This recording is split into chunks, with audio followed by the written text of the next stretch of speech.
जी अस्सलाम वालेकुम जी। वालेकुम सलाम। जी भाईजान कैसे हैं? अल्लाह का शुक्र अल्हम्दुलिल्लाह। खुश हो अज? हाँ जी बहुत राजी। ਵੇਖੋ ਤੁਹਾਡੇ ਘਰ ਵਿੱਚ ਰੋਟੀ ਨਹੀਂ ਸੀ ਖਾਣ ਨੂੰ, हाँ जी ਅੱਜ ਅੱਲਾਹ ਪਾਕ ਨੇ ਲਗਾ ਦਿੱਤਾ हाँ जी।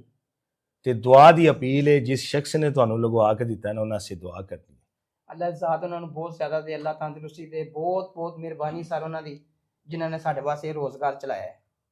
ਤੈਨੂੰ ਜ਼ਾਇਆ ਨਹੀਂ ਕਰਨਾ।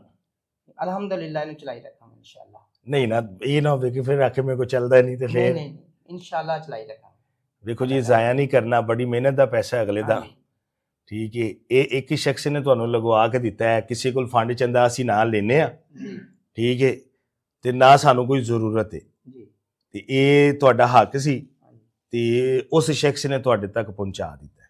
ਹੁਣ ਅੱਗੋਂ ਤੁਹਾਡਾ ਕੰਮ ਹੈ ਇਹਨੂੰ ਦੁਆਵਾਂ 'ਚ ਯਾਦ ਰੱਖਣਾ ਔਰ ਇਹਨੂੰ ਚਲਾਉਣਾ। ਇਨਸ਼ਾਅੱਲਾ ਇਨਸ਼ਾਅੱਲਾ। ਇਹ ਲੋਕ ਕਾਫੀ ਪਰੇਸ਼ਾਨ ਨੇ, ਕਦੀ ਇਹ ਸੋਸ਼ਲ ਮੀਡੀਆ ਤੇ ਨਹੀਂ ਆਉਂਦੇ, ਬੜੀਆਂ ਇਹਨਾਂ ਨੂੰ ਪਰੇਸ਼ਾਨੀਆਂ ਬਣਦੀਆਂ ਨੇ, ਬਹੁਤ ਜ਼ਿਆਦਾ ਪਰੇਸ਼ਾਨੀਆਂ ਬਣਦੀਆਂ ਨੇ। ਦੇਖੋ ਸਾਡਾ ਕੰਮ ਹੈ, ਇਹ ਕੰਮ ਹੈ, ਤੇ ਦੁਆ ਸਾਡੇ ਵਾਸਤੇ ਜ਼ਰੂਰ ਕਰਿਆ ਜੇ ਅਸੀਂ ਤੁਹਾਡੇ ਵਾਸਤੇ ਕਰਾਂਗੇ। ਜਿਹੜੇ ਲੋਕ ਨਹੀਂ ਸਾਡੇ ਨਾਲ ਕਦੀ ਜੁੜੇ ਸ਼ਾਇਦ ਅਗਲੇ ਸਾਲ ਜੁੜ ਜਾਣ। ਅਸੀਂ ਸਾਲੋ ਸਾਲ ਕੰਮ ਕਰਨੇ ਆ, ਸਾਲੋ ਸਾਲ ਕੰਮ ਕੀਤਾ ਜਾਂਦਾ ਹੈ ਇੰਜ ਦੇ ਰੋਜ਼ਗਾਰ ਆਸੇ। ਇਹ ਲੋਕ ਪਰੇਸ਼ਾਨ ਹੁੰਦੇ ਨੇ, ਵੀਡੀਓ ਦੇ ਸਾਹਮਣੇ ਹੁੰਦੇ ਨੇ, ਇਹਨਾਂ ਦਾ ਦਿਲ ਨਹੀਂ ਕਰਦਾ। ਸਫੇਦਪੋਸ਼ ਲੋਕ ਨੇ, ਪਰੇਸ਼ਾਨ ਹੋ ਜਾਂਦੇ ਨੇ। ਜਦੋਂ ਕੋਈ ਵੀ ਇਹਨਾਂ ਦੇ ਕੰਮ ਨਹੀਂ ਆਉਂਦਾ ਤਾਂ ਫਿਰ ਇਹ ਦਰਵਾਜ਼ਾ ਖੜਕਾਉਂਦੇ ਨੇ ਸਹਾਰਾ ਬਣੋ ਦਾ।